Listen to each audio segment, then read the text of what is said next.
So last time I made a poll asking you guys what video you'd like to see next, and to my surprise, you guys wanted to know if Yanfei was a bad DPS or not. In the last video, I said I'd be considering benching my Diluc for my C6 Yanfei, which is a byproduct of me saving 6 months for Ayaka. Hey, I think this banner actually looks familiar. Let's be honest, I haven't been using Diluc in the Spiral Abyss for a while. Sucrose has been my main DPS on my second team, and Spiral Abyss has honestly been a breeze since. So I'm hoping to have better success with Yanfei. Now, a lot of people seem to think that Yanfei is a bad DPS because she falls short of xiangling and bennett, but so does Diluc. And it's not like Diluc does bad damage, he's just slower at doing his damage, which is why you see him fall behind in a lot of damage tests nowadays. Or at least that's the best way I can explain it, as it's hard to say for certain without peer-reviewed numbers. But all I know for sure is that she's comparable to Klee, but only when vaporizing. And it's really hard to quantify these numbers since there aren't many people that have Klee, and there are even less people that use Klee as a main DPS. Klee rarely gets compared to other DPS characters in the first place, and there's only one comprehensive video comparing the 3 characters, but I can only take so many boomer jokes before I go completely insane. Needless to say, there isn't very much information about Yanfei out there other than the occasional giggle whale showing off. It's mostly just videos about her when she released, which is pretty bad if I need to learn how to play the character. So I searched YouTube, I searched the Yanfei mains Reddit, but there's no links in the sidebar. I searched the Kaching mains website, I got nothing. Finally, I joined the Yanfei mains Discord and discovered that there is a comprehensive guide on Yanfei. It's just on GitHub, literally the last place you'd look for information about a character on Genshin. But the most useful information came from the Pins in the Theory Crafting channel by Citri, who was recently featured on the Kaching mains Theory Crafting podcast and is currently working on a project with NASA. Thankfully, he marked out all the best constellations and the best combos to use in what scenarios. This is helpful because his notes dispel a common myth that Yanfei can't consistently vape, which isn't actually true. Her highest DPS combo is her N2C, or her 2 normals followed by a charge attack. But in a vape comp, you want to do 3 normals in a charge attack, that way you vaporize every single charge attack. And you can even do this without a C6 Xingqiu. It's actually a stamina neutral combo, so you really aren't burning through your stamina at all.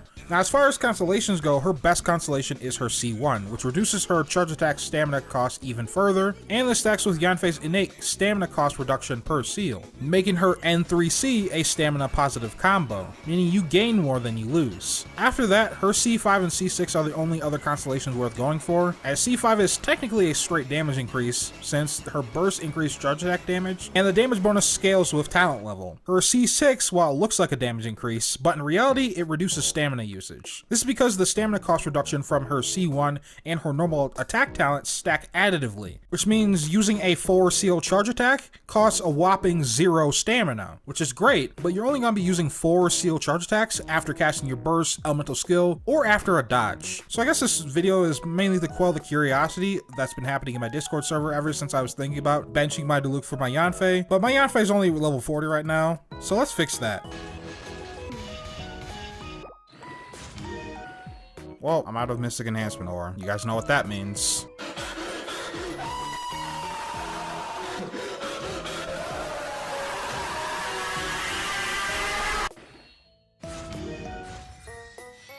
So the reason why I stopped at 888 talents is because I wanted to give the 2 characters a fair comparison, though as fair as I can make it. It's literally a 4-star versus a 5-star. It's definitely not because I'm lazy and wanted to get the video out faster. But my Yanfei's using Dodoko's Tails from that one event. I don't actually have a Widzith. A good craftable option would be Mapamare, because it gives you elemental damage on top of elemental mastery, because you don't want too much attack. I'm a little overstacked on attack right now because I have an attack sans. Yanfei would perform much better if she had an EM sans. Now my Diluc has a Rain Slasher. Now if you don't know why Rain Slasher is good on Diluc, you should watch my previous video right here.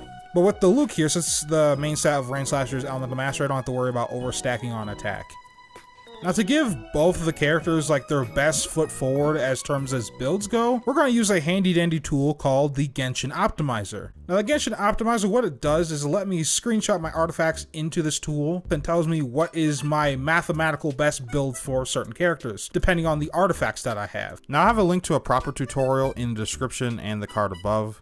But I've already got this set up for Yanfei here. We're going to optimize for her vaporize charge attacks and average damage. And let's generate a build here. Okay, so we're done generating a build here, and it looks like these are the artifacts we need to use to get the best reverse vaporize build possible. I've gone ahead and done the same thing for Diluc. So he's in the optimizer. We're going to optimized for vaporized damage, assuming he has pyro infusion. And let's generate a build here. Alright, so we're done generating. It looks like we have the same artifacts, but our sands is different for a little bit more crit rate. Now again, this may look copium, but it's actually not that copium because of Yanfei C2, which means I get 20% more crit rate when the enemy is below 50% health. And it's not going to take long for enemies to get below 50% health, even without crits. So here are my Diluc stats. A little less copium, but that's because Diluc has a crit rate ascension stat. Alright, so now that we know what our best artifacts are for our personal Yanfei, let's go give it a try against our test dummy here. Now I want to fight against buff Masonori here, that way he just doesn't get nuked. Otherwise, he'd be over in a flash, to be honest. I've also taken Lion's Roar off my Xingqiu and put Sag Sword back on him. And I gave him an ER Sands, that way he doesn't just nuke Masonori.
I had to do a few runs there because Masonori was blocking Diluc's burst, and I couldn't have that if I was going to have like a fair comparison. So that's why I had to alter my rotation a little bit. Alright, so the next test we're going to do is the Primo Geovishap. Now, since Yanfei generates her own shield, I'm going to have to swap Sucrose out for Zhongli. That way, Yanfei doesn't have a huge leg up on Diluc.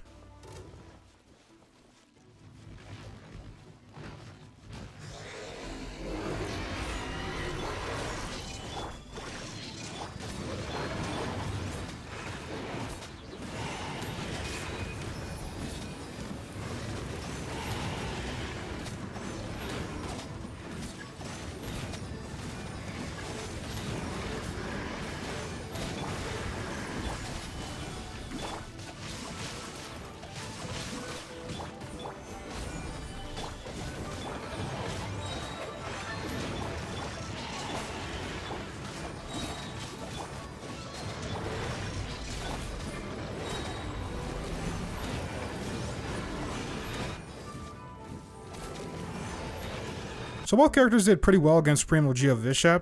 Diluc only pulled ahead because he had an easier time keeping his support ults up because he was constantly generating energy. Whereas Yanfei, it took a little while to get Bennett and Xingqiu's ult back up in order for her to start her rotation again. Now Yanfei works in Diluc's normal teams just fine, but she's not just locked to Xingqiu as her only vaporized support. She can run Mona, she can run Kokomi, and they work just fine. They just need to be paired with an Animo support like Sucrose or Venti or Kazuha or something like that, and they can still get the job done. So if you need to free up Xingqiu for your other team, you are free to do so with Yanfei. Yanfei is also not just locked to Vaporize, she can also run Overload teams. Now this would be a problem for most characters because it knocks the enemies away, and for melee characters that's pretty undesirable, but for a ranged DPS like Yanfei, that's not really an issue. So instead of running Xingqiu here, you can run Electro Traveler, and since Electro Traveler is like the best battery in the entire game, Bennett isn't really doing anything here other than healing, so he can be swapped out for anyone else like Kokomi, like Diona, whoever you prefer in this slot. And so an Overload team would probably look something like this, where when your ult is up, you use Fischl as your Overload support, but when your ult is down, you use Electro Traveler to charge up your burst, so you can switch to Fischl again, and it just loops back and forth. I can show you that against Cryo Flower real fast, but what I'm about to show you is far from optimal. You can run full EM on Yanfei, and if Overload Yanfei, you probably don't care about vaporizing your charge attacks, obviously, because you're not running Vaporize. So you'd want to revert back to N2C, but I don't have my EM artifacts leveled for Crimson Witch. I actually have a full set of full EM Crimson Witch. So we're just gonna run M3C because my Electro Traveler has all the EM on it. Alright. I didn't mean to cast that.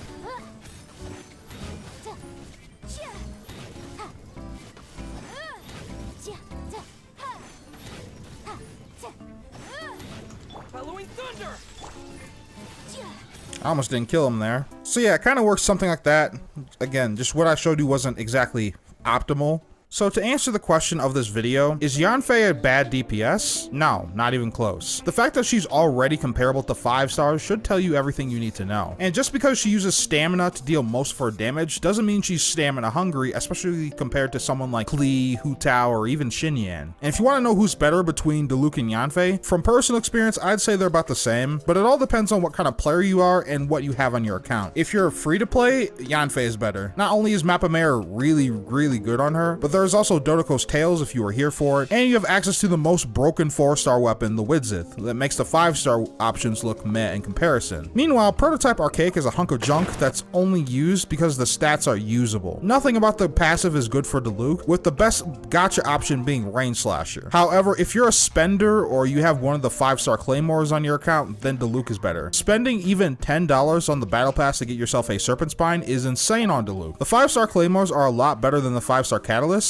but that's mainly because Widzith makes them look like a joke. And Solar Pearl actually isn't even that good on Yanfei, so it's not worth buying the Battle Pass just to get her a weapon. Now this can change with varying constellations, but Diluc's constellations aren't very impactful, or they're straight up useless without his C6, which is his best constellation. But once he gets C6, his previous constellations suddenly become much better. Meanwhile, Yanfei's constellations are all quality of life improvements, with nothing that gives her a large power spike, not even her C6. And her best constellation is C1, which gives her the most quality of life. Not to mention that Diluc's constellations cost 2 to 3 times more than a limited banner character if you're going for C6. So if you need a pyro carry, just build xiangling. But if you need a second pyro carry, then you should build Yanfei. If you're currently pulling on random banners hoping to lose your 50-50 to Diluc, don't do that because they're just so close in power. Even at whale level investment, and even when both characters are C6, the damage difference is negligible, with Yanfei's constellations and best gear being much more accessible. Anyway guys, that's all for me. I want to thank you guys for watching. Hope you guys enjoyed, and I'll catch you guys next time.